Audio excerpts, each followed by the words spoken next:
Ese día, que se suponía debía ser de alegría, terminó siendo el más amargo de mi vida. Estábamos todos sentados en la mesa del comedor, con la torta todavía sin cortar y las velas encendidas, cuando mi propio hijo, con una sonrisa forzada y un tono que heló a todos, me llamó viejo estorbo. Lo dijo como quien hace una broma, pero el silencio que siguió dejó claro que no había nada gracioso en sus palabras. Sentí como si me hubieran dado un golpe en el pecho. No dije nada. Me levanté despacio, con la calma que da la experiencia de los años. Dejé un sobre encima de la mesa y salí por la puerta sin mirar atrás. Escucha esta historia hasta el final y dime qué harías tú en mi lugar. Y cuéntame también desde qué ciudad me estás escuchando, porque lo que voy a contarte no es algo que le pase a cualquiera, pero cuando pasa, te cambia para siempre. Para que entiendas cómo llegué a ese momento, tengo que llevarte muchos años atrás. Yo nací y crecí en un pueblo chiquito del interior, de esos donde todo el mundo se conoce y los vecinos son casi como familia. Mi padre era carpintero y mi madre lavaba ropa para las casas más pudientes del pueblo.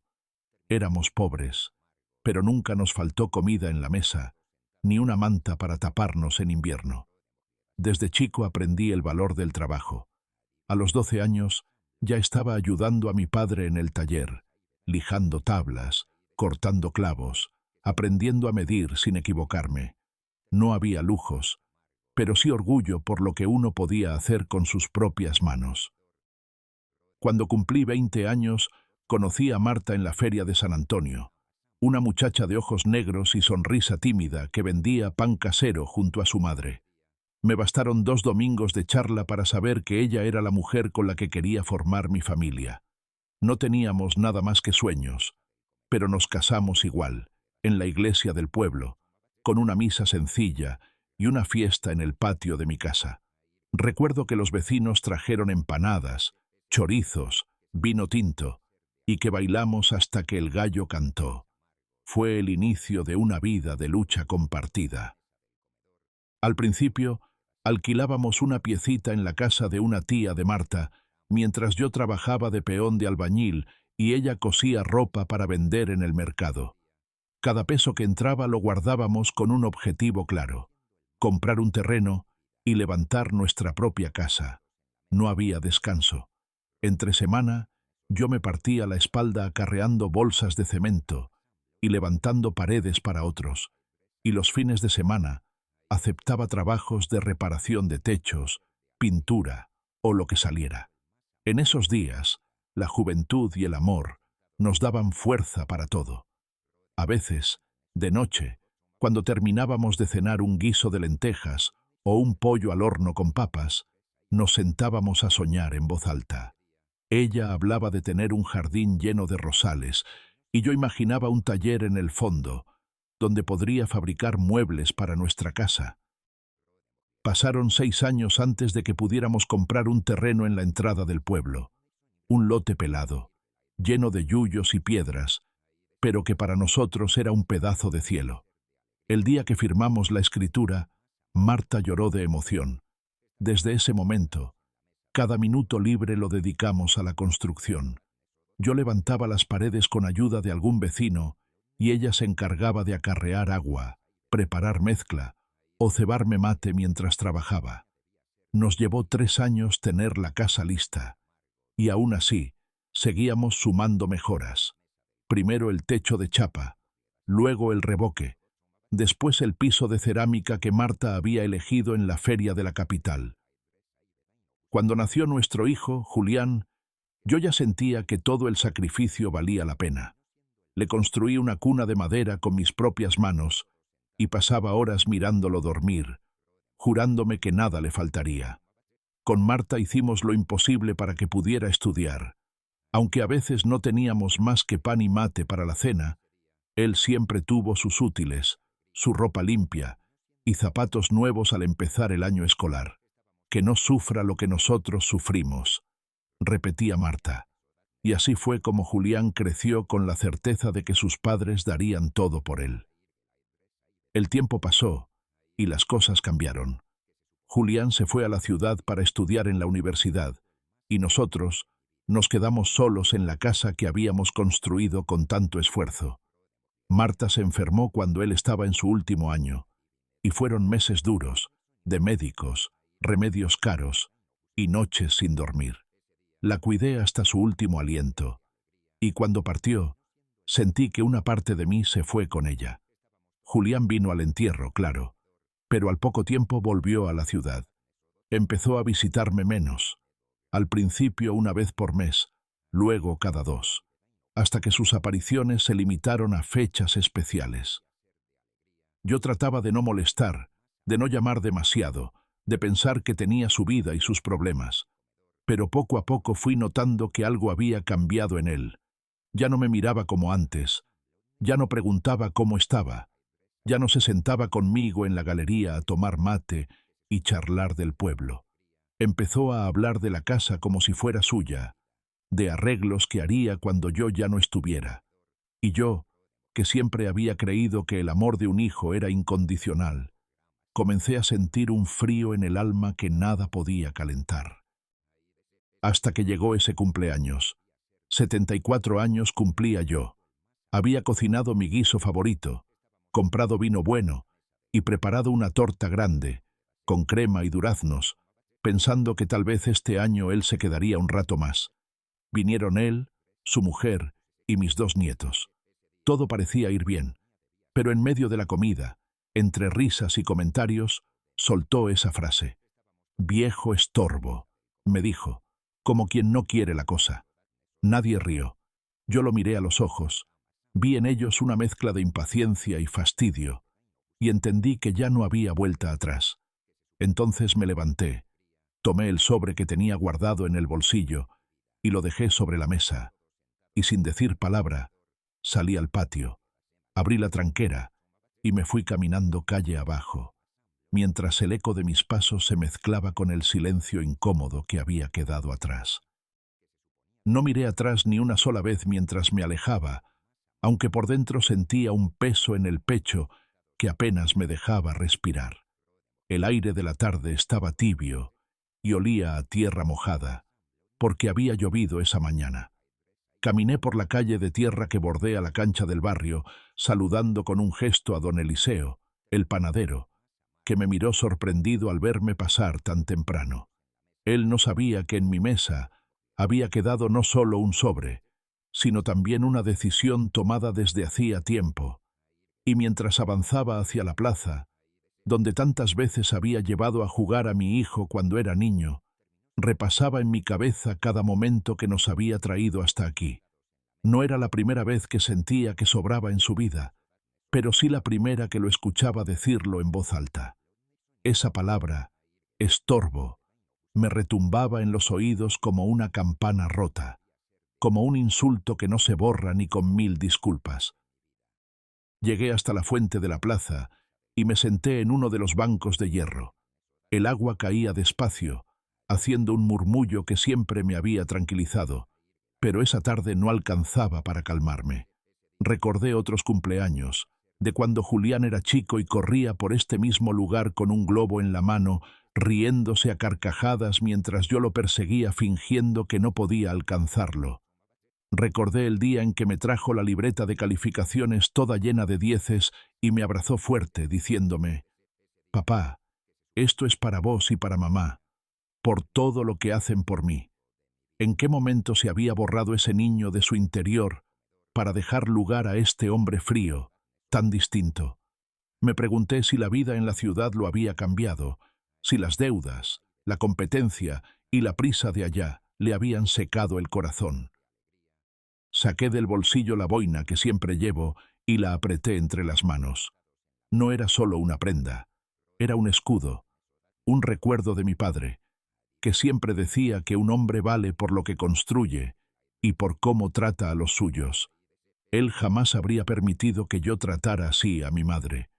En ese instante, sentí que mi padre y Marta me miraban desde algún rincón del cielo, preguntándome qué iba a hacer, y supe que lo que estaba por venir no era improvisado. Ese sobre que dejé en la mesa llevaba semanas esperándome. como un ladrillo clave en una pared que uno coloca en el momento justo para que la estructura se mantenga en pie. Me quedé en la plaza hasta que el sol empezó a bajar y las sombras se alargaron sobre el empedrado. No tenía apuro por volver a casa, porque sabía que al cruzar la puerta el ambiente estaría cargado de miradas y de palabras que prefería no escuchar. En lugar de eso, me desvié hacia la casa de doña Teresa, una vecina de toda la vida que siempre me recibía con mate caliente y pan casero. Cuando abrió la puerta y me vio, se le notó en la cara que había oído algo, porque en este pueblo las noticias vuelan más rápido que el viento. «Pase, don Manuel», me dijo con esa voz suave. Ya me contaron que la reunión no salió como esperaba. No quise darle detalles, pero sí acepté el mate. El sabor amargo de la hierba me acomodó el alma, como si en ese instante me devolviera un poco de la fuerza que había sentido perder. Estuvimos charlando de cosas del pueblo, de la cosecha, del clima, pero en el fondo mi cabeza seguía en esa mesa, viendo el sobre ahí, intacto, con el nombre bien claro escrito encima, porque ese sobre tenía destino y sentido, y su contenido, aunque para otros fuera solo dinero, para mí era mucho más. Era un mensaje, un límite, una forma de decir basta sin gritar. Doña Teresa me preguntó si pensaba volver pronto a casa, y yo le respondí con evasivas. No podía confesarle aún que tal vez esa noche no durmiera bajo mi propio techo, que tal vez ya había empezado a despedirme de cada rincón sin que nadie lo supiera. Cuando salí de su casa, el cielo estaba teñido de naranja y el aire traía olor a leña quemada. Caminé despacio, pasando frente a la capilla del barrio. La puerta estaba entreabierta y me animé a entrar. Adentro, el silencio era profundo, roto solo por el crujido de los bancos de madera. Me senté en la última fila, como hacía Marta cuando quería rezar sin que nadie la viera. No recé pidiendo venganza, ni siquiera justicia. Recé pidiendo claridad, fuerza para sostener lo que ya sabía que tenía que hacer. Y en ese momento, mientras miraba la luz de las velas titilar frente al altar, supe que, aunque doliera, mi vida estaba a punto de cambiar de forma definitiva. Salí de la capilla con el alma un poco más liviana, aunque la decisión seguía pesando como una piedra en el bolsillo. Caminé hacia mi casa despacio, observando cada detalle del barrio como si quisiera grabarlo en mi memoria. Los jacarandás florecidos, las veredas irregulares, el sonido lejano de un acordeón que alguien tocaba en una cocina con la ventana abierta. Me crucé con don Raúl, mi compadre, que iba en bicicleta cargando una bolsa de naranjas. Me saludó levantando la mano, pero no se detuvo. Seguramente también había oído algo y prefería no meterse. En los pueblos es así. Todos saben, pero pocos se atreven a preguntar de frente. Cuando llegué a la esquina de mi calle, vi mi casa iluminada. Desde afuera parecía una postal. Las cortinas abiertas, la mesa puesta, las risas que se escapaban por la ventana.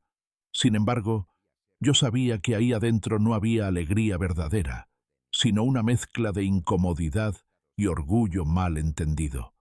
Abrí la puerta despacio y, como esperaba, la conversación se cortó de golpe. Mi nuera me miró de reojo y Julián, que estaba sentado con los codos sobre la mesa, fingió estar concentrado en cortar un pedazo de torta. Los chicos, mis nietos, me sonrieron con inocencia, ajenos a todo lo que se estaba cocinando entre los adultos. Me acerqué a la mesa y el sobre seguía allí, intacto, justo donde lo había dejado. Nadie se había atrevido a tocarlo.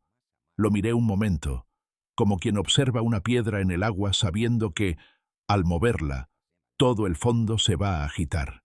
Julián rompió el silencio. ¿Y esa salida tuya? ¿Te enojaste por lo que dije?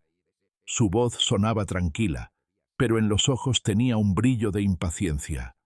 Me acomodé en la silla y respiré hondo. No me enojé, le dije. Solo necesitaba aire. A veces uno tiene que alejarse un rato para ver las cosas claras. Mi nuera soltó una risita corta, como si la frase le pareciera una exageración. No toqué la torta ni el café. Me limité a observar. El mantel tenía manchas de vino, las copas estaban a medio llenar, y en la esquina de la mesa, mis nietos jugaban con los envoltorios de los caramelos que les había traído. Había algo surrealista en esa escena. Yo, en mi propia casa, sintiéndome invitado en vez de dueño. Mi hijo, comportándose como si me estuviera haciendo un favor al sentarse a mi mesa. Y ese sobre, que pesaba más que cualquier palabra que pudiera decir. No era el momento de abrirlo ni de explicar su contenido. Había que dejar que el silencio y la curiosidad hicieran su trabajo. Me levanté otra vez, pero esta vez fui al pequeño taller del fondo. Encendí la luz amarillenta y vi mis herramientas ordenadas sobre la pared. El olor a madera y aceite me abrazó como un viejo amigo. Pasé la mano por la mesa de trabajo, recordando todas las cosas que había fabricado ahí. Cunas, mesas, sillas, juguetes. Cada pieza tenía una historia, y muchas de esas historias estaban ligadas a Julián. En ese rincón, yo era un hombre completo, útil, necesario. Afuera, en el comedor, me habían reducido a un papel secundario. No lo iba a permitir. Volví al comedor y encontré a Julián sirviéndose más vino. «Papá, deberías relajarte», dijo sin mirarme. «Estamos en familia». Me costó no reírme de la ironía. «Sí, en familia», murmuré, y me incliné para recoger el sobre. Lo sostuve en la mano y lo miré directamente a los ojos. «Cuando lo abras, Julián, te vas a dar cuenta de muchas cosas, pero no lo hagas ahora. Espera, y cuando lo leas, pensá bien qué significa». No dije más. Guardé el sobre en el cajón de la cómoda junto a la puerta, como si nada, y me fui a mi habitación. Esa noche casi no dormí. Escuchaba el murmullo de voces en el comedor, pasos y el ruido de la loza en la cocina. Mi nuera hablaba rápido, como quien hace cuentas o calcula algo. Julián contestaba con frases cortas. No necesitaba oír cada palabra para saber de qué hablaban. Ese sobre ya estaba trabajando en sus cabezas, y yo sabía que cuando el momento llegara, su efecto sería mucho más fuerte que cualquier discusión. Porque a veces el silencio y la espera son las herramientas más afiladas que uno puede tener.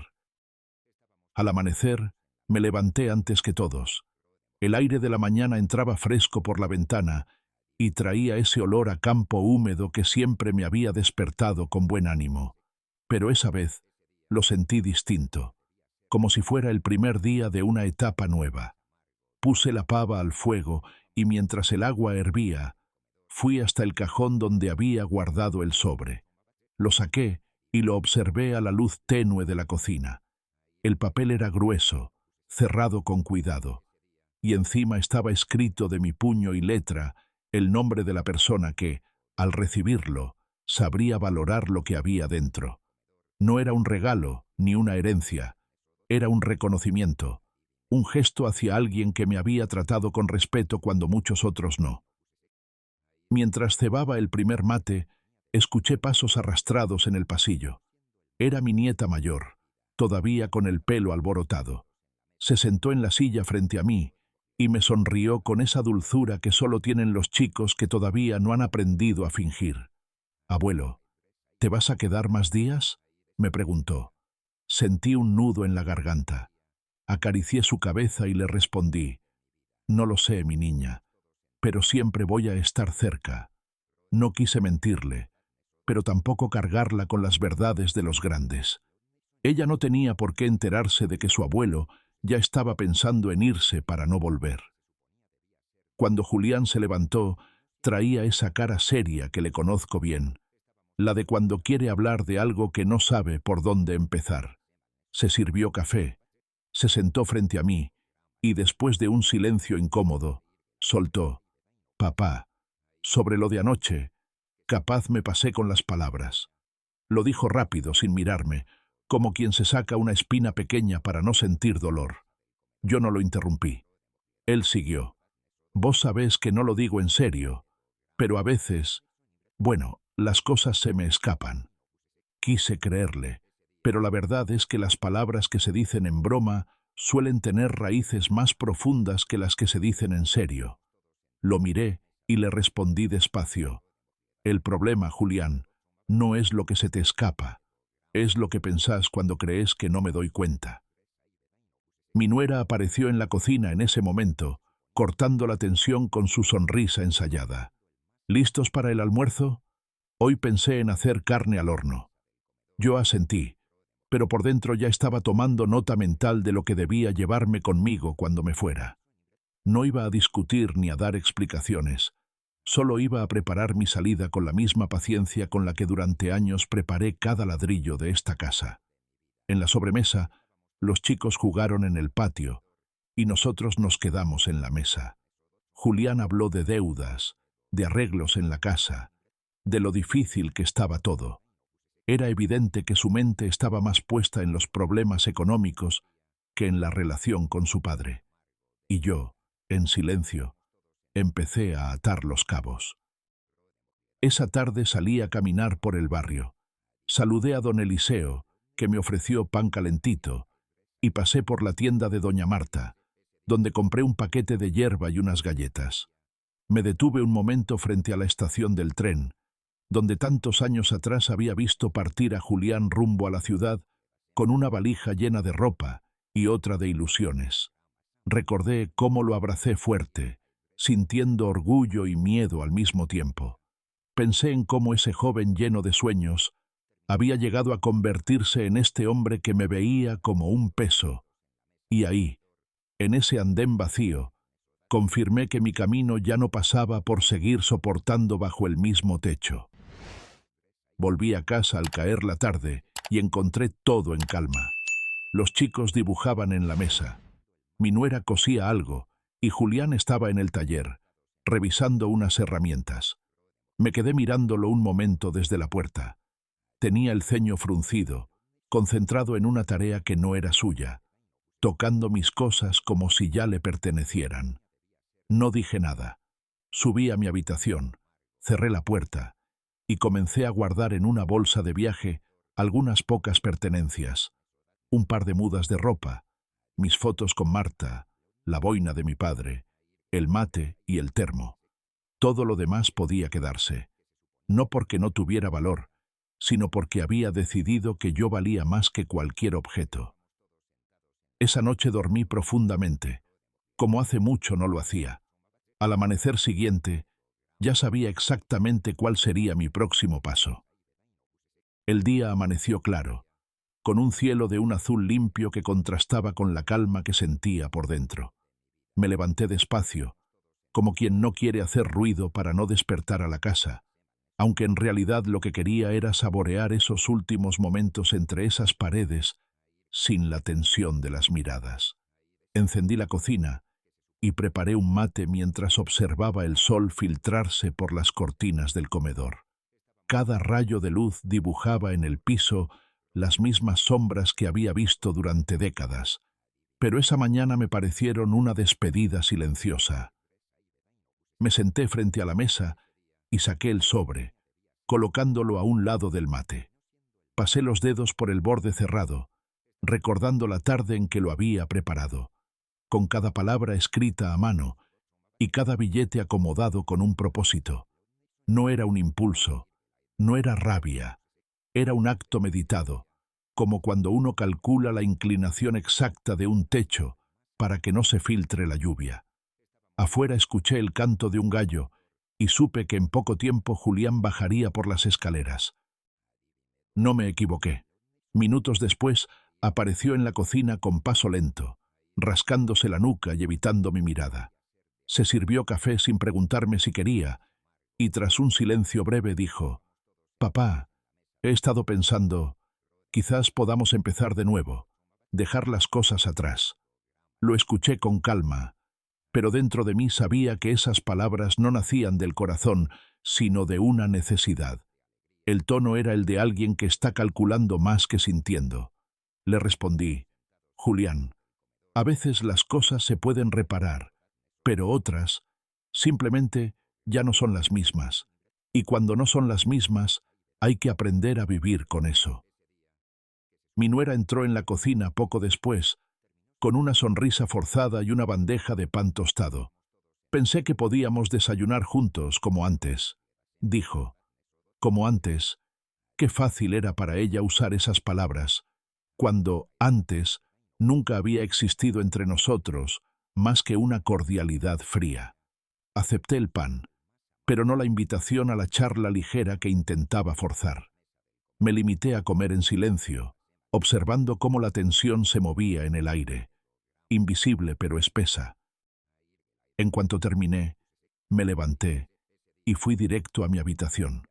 Abrí el armario y saqué la bolsa que había preparado la noche anterior. Metí dentro el sobre, cerré el cierre y me senté en la cama un momento, respirando hondo. No era fácil, y aunque por fuera pareciera seguro de mí mismo, por dentro me invadía una mezcla de tristeza y alivio. Pensé en Marta, en cómo ella me habría dicho que no dejara que nadie, ni siquiera nuestro propio hijo, me tratara con menos dignidad de la que merezco. Cuando salí con la bolsa en la mano, Julián y su esposa estaban en el comedor. Me miraron con extrañeza. «¿A dónde vas, papá?», preguntó él. Me detuve en la puerta, apoyé la bolsa en el suelo y puse el sobre en el centro de la mesa, despacio, como si fuera una pieza frágil. «A donde tenga paz», respondí. No expliqué nada más. Tomé la bolsa, abrí la puerta y salí al aire fresco de la mañana. Caminé hasta la esquina sin volver la vista. Sabía que en pocos minutos el sobre se abriría, y con él también la certeza de que ya no podían manejarme a su antojo. El sonido de mis pasos sobre la vereda se mezclaba con el canto lejano de las campanas de la iglesia, y con cada paso que daba sentía que, aunque me estaba yendo de mi casa, me estaba acercando más que nunca a mí mismo. Seguí caminando por la calle principal del pueblo, esa misma que conocía de memoria desde que era un joven recién llegado, con los bolsillos vacíos, pero la cabeza llena de sueños. El aire de la mañana estaba fresco y olía a pan recién horneado que salía de la panadería de don Eliseo. Pasé frente a su puerta y él, al verme con la bolsa al hombro, me llamó. «Don Manuel, ¿se va de viaje?». Sonreí sin detenerme y le respondí. «Algo así, Eliseo, algo así». No tenía ganas de dar explicaciones. En los pueblos, una frase corta basta para encender la curiosidad y dejar que el resto lo rellenen las habladurías. Caminé hasta la parada del colectivo, que estaba casi vacía a esa hora. Solo un muchacho joven, con auriculares, esperaba sentado en el banco de cemento. Me senté a unos metros, apoyando la bolsa a mi lado, y observé el movimiento lento de la calle. Una bicicleta que pasaba despacio, una señora que barría la vereda, un perro que cruzaba sin apuro. Era un paisaje sencillo, pero yo lo veía distinto, como si fuera la última vez que lo recorría desde esta perspectiva. En el bolsillo interno de la chaqueta llevaba el documento, algo de dinero para el viaje y, lo más importante, un papel doblado con una dirección escrita a mano. Era el lugar donde pensaba empezar mi nuevo capítulo. Mientras esperaba, pensé en el momento en que Julián abriera el sobre. Lo imaginaba rompiendo el papel con esa mezcla de impaciencia y desconfianza, mirando el contenido y tardando unos segundos en comprender lo que tenía en las manos. Dentro no solo había dinero, sino también una carta breve, escrita con mi letra clara, donde decía: «Esto es para quien me trató con respeto cuando más lo necesitaba, no para quien me vio como una carga». No puse nombres, pero era imposible que no entendiera el mensaje. Ese sobre no era un castigo económico, era un espejo en el que tendría que mirarse.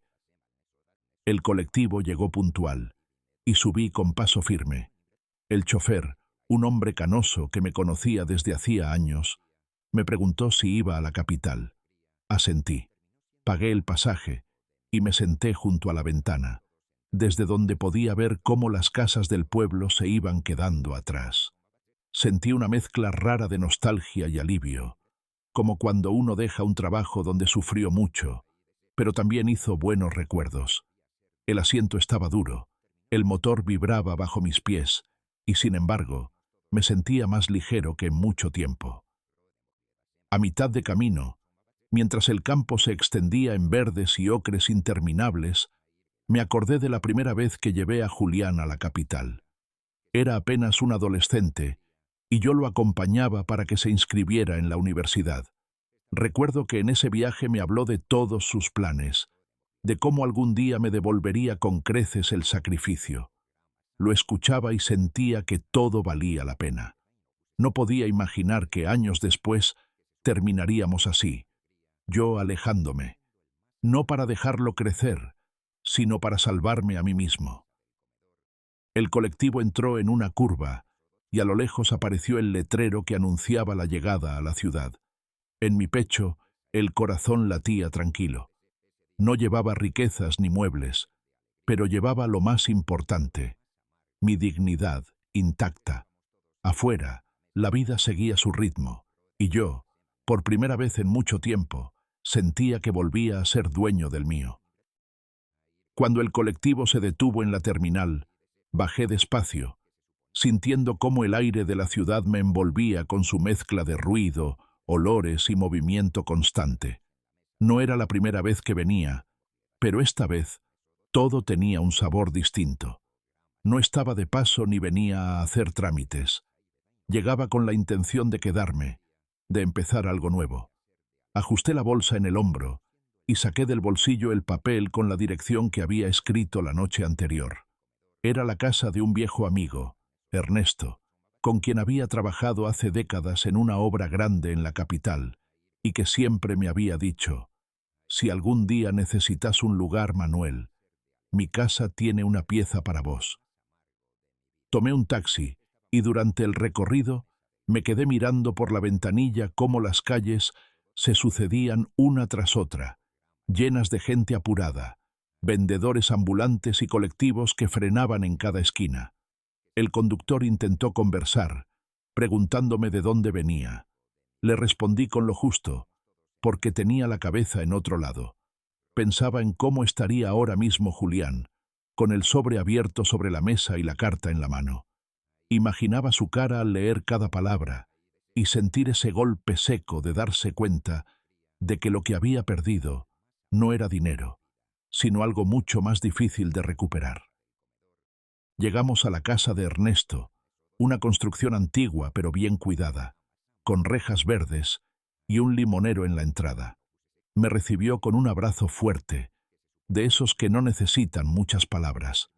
«Pasa, hombre, esta es tu casa», me dijo, y yo sentí un alivio que me recorrió entero.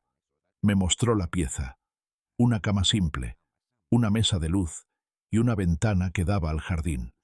No necesitaba más.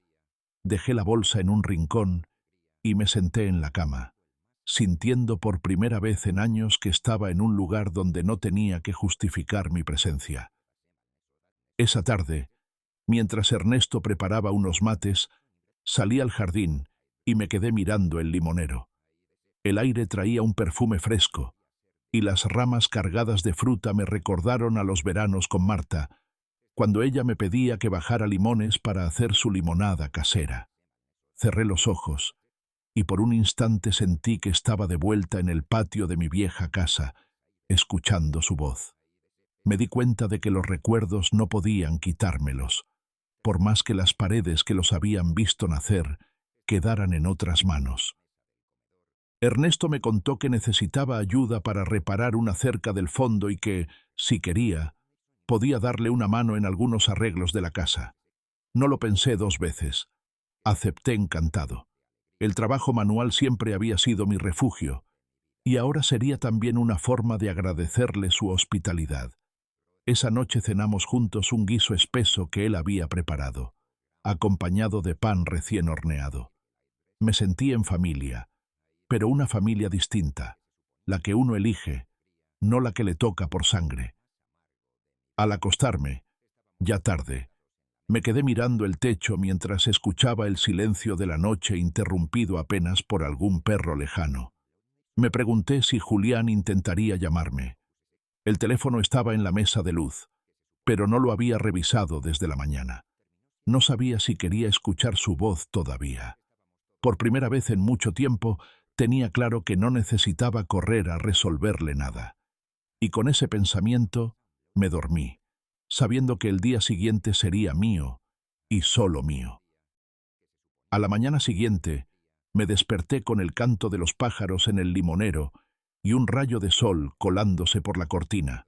Era un despertar distinto, sin el peso de las miradas frías ni de las palabras hirientes.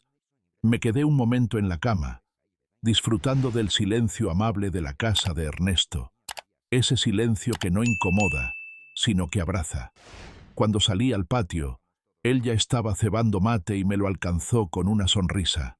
«Dormiste como un tronco, ¿no?», me dijo. Asentí, y mientras el amargo me calentaba las manos, pensé que tal vez la paz se parecía mucho a eso, a una mañana sencilla, sin discusiones ni tensiones escondidas. Después del desayuno nos pusimos a trabajar en la cerca del fondo. El olor a madera recién cortada y el sonido de los clavos al golpear me devolvieron a mis años más jóvenes. Sentía el cuerpo cansarse, pero de ese cansancio bueno, el que te deja satisfecho al final del día. Mientras ajustaba unas tablas, le conté a Ernesto un poco de lo que había pasado, aunque sin entrar en todos los detalles. Él escuchó sin interrumpir, con esa paciencia que tienen los amigos de verdad. Solo me dijo: «Manuel, a veces la familia no está en la sangre, sino en los actos», y esas palabras me quedaron dando vueltas toda la jornada. Al mediodía, mientras almorzábamos unas milanesas con ensalada, escuché el teléfono vibrar en mi bolsillo. Lo miré. Era Julián. No atendí. Lo dejé sonar hasta que se cortó. A los pocos minutos volvió a llamar. Ernesto me miró de reojo, pero no dijo nada. La tercera vez que sonó, lo apagué y lo dejé sobre la mesa. No estaba listo para escuchar excusas ni promesas vacías. Sabía que ahora mismo el orgullo y la confusión lo estarían revolviendo por dentro, y que mis palabras no iban a cambiar nada. El tiempo y sus propias reflexiones serían los que hablarían por mí. Por la tarde, fui a dar una vuelta por el barrio. La capital es distinta al pueblo. Las calles siempre llenas, el ruido constante, los olores a comida que se mezclan en cada esquina. Me detuve frente a una carpintería y me quedé mirando por la ventana cómo un joven trabajaba con dedicación sobre una pieza de madera. El olor a aserrín me golpeó con fuerza, y por un momento tuve la tentación de entrar y ofrecerme para ayudar. Tal vez más adelante, pensé. Por ahora, lo importante era recuperar mi lugar en el mundo, aunque fuera paso a paso. Cuando volví, Ernesto estaba sentado en el patio con dos vecinos, tomando mate y charlando. Me invitó a sentarme y me presentó. Ellos me recibieron como si me conocieran de siempre, preguntando de dónde venía, qué hacía, cómo estaba. Me sorprendió lo fácil que fue sentirme incluido. Esa noche, mientras preparábamos unos fideos caseros con salsa, me di cuenta de que el hueco que había dejado mi antigua casa se estaba llenando, no con ladrillos ni muebles, sino con algo más importante: personas que me trataban con afecto y respeto sin esperar nada a cambio. Me acosté temprano, con el cuerpo cansado y el corazón un poco más liviano. Antes de apagar la luz, miré el teléfono apagado sobre la mesa de luz. No sentí culpa. Sentí, por primera vez en mucho tiempo, que mi vida ya no estaba atada a las decisiones de mi hijo, y que eso no era una pérdida sino una liberación.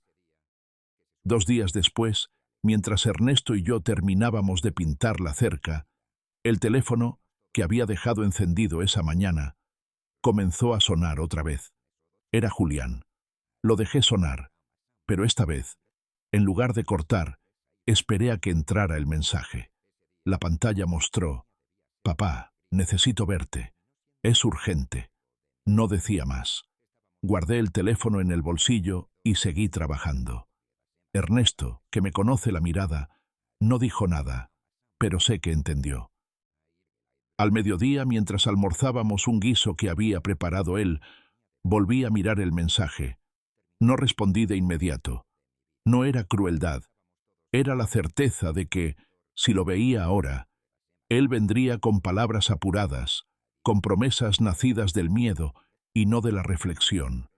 Y yo quería, necesitaba, que esa conversación llegara solo cuando él entendiera de verdad lo que había pasado. Esa tarde fui a la iglesia del barrio, no a rezar, sino a sentarme un rato en silencio. El padre Ramón, un hombre mayor de manos grandes y voz serena, me reconoció enseguida de mis visitas esporádicas de otros años. Me preguntó si estaba bien y le conté de forma breve lo sucedido. No me dio sermones, solo me dijo: Manuel, la dignidad es como un vidrio. Si se quiebra, podés intentar pegarlo, pero siempre quedará la marca. No dejes que te la vuelvan a romper. Salí de allí con esas palabras grabadas, sintiendo que no era necesario justificarse ante nadie por defenderse. Al volver, encontré a Ernesto hablando con un hombre del barrio que ofrecía trabajo para arreglar unas mesas viejas de un club social. Acepté sin pensarlo. La idea de poner mis manos otra vez en la madera me devolvió un entusiasmo que creía perdido. Esa misma noche me acerqué al club para ver las piezas. Eran mesas robustas, pero llenas de rayones y con las patas flojas. El presidente del club, un hombre amable llamado Pedro, me dio total libertad para dejarlas como nuevas. Ese encargo, aunque pequeño, me hizo sentir útil y, sobre todo, dueño de mi tiempo. Al día siguiente, mientras lijaba una de las mesas, el teléfono volvió a vibrar. Era un nuevo mensaje de Julián. Papá, no es por la plata. Necesito hablar contigo. Puedo ir donde estés. Me quedé mirando esas palabras un buen rato. No respondí todavía, pero algo en el tono era distinto, como si el peso de los días sin contacto empezara a hacer mella en él. Decidí esperar una noche más. Esa noche, al sentarme en el patio con Ernesto a tomar un mate bajo la luz amarilla de la lámpara, sentí algo que no había sentido en mucho tiempo: tranquilidad verdadera. Afuera, la ciudad seguía con su ruido, pero dentro de esas paredes había calma, y yo me aferraba a ella como quien se cubre con una manta en invierno. El sobre ya estaba lejos, la casa también, pero yo estaba exactamente donde debía estar. You said, continue with the next part, finish, and in the end, ask to write in the comments where they are from, to like video, subscribe if they watched till the end. ChatGPT said. A la mañana siguiente, mientras terminaba de ajustar la última pata de una de las mesas del club, recibí una llamada de un número desconocido. Atendí sin pensar, y era Julián. Su voz sonaba más baja, como si cargara un peso encima.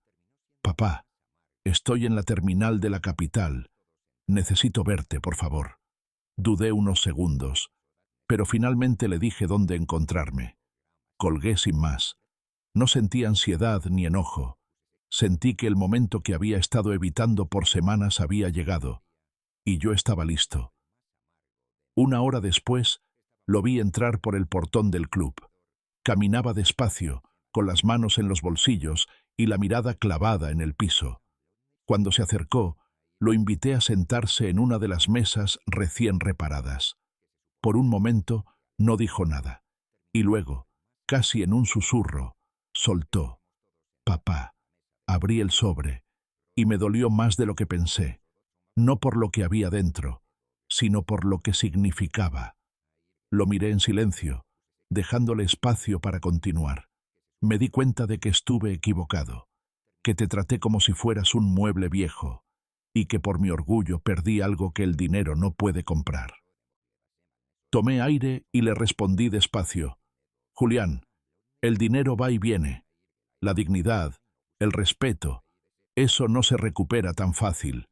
No vine aquí a vengarme, vine a salvarme. Vos elegiste tu camino y yo elegí el mío.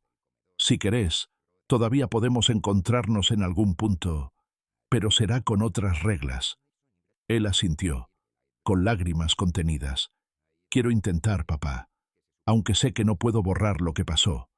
Le puse la mano en el hombro y le dije, eso dependerá de lo que hagas de ahora en adelante, no de lo que digas hoy. Nos despedimos sin promesas vacías, con un apretón de manos largo y sincero. Cuando se fue, me quedé mirando cómo se alejaba por la calle. No sentí rencor, sentí paz. Había cerrado un capítulo no con un portazo, sino con la certeza de que mi vida seguía, llena de gente que me valoraba, de trabajo que me dignificaba y de mañanas tranquilas junto a un mate caliente. Marta, allá donde esté, sabrá que hice lo que debía para no convertirme en una sombra en mi propia casa. Y ahora, si escuchaste mi historia hasta el final, quiero pedirte algo. Escríbeme en los comentarios desde qué ciudad me estás escuchando. Dale un me gusta a este video y suscríbete si llegaste hasta aquí, para que sigamos compartiendo historias que nos recuerden que la dignidad nunca se negocia.